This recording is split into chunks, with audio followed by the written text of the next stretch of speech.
I never thought something as simple as Google Sheets could make me money, but last year, I made a single sheet, a clean, smart template to track expenses for freelancers. I designed it well, added formulas, made it super user-friendly, and shared it online. That's when things changed. I listed it on a digital product marketplace. No ads, no fancy store, just a link and value. People started downloading it. Some paid $99s, some $199. Every day, 1,000, 1,200, sometimes more.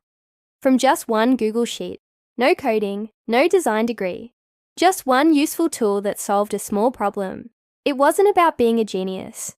It was about building once and earning again and again. That's the power of digital skills, plus platforms. So if you know even basic Google Sheets, you could turn it into something valuable. People pay for simplicity, not just software. Don't underestimate the skills you already have.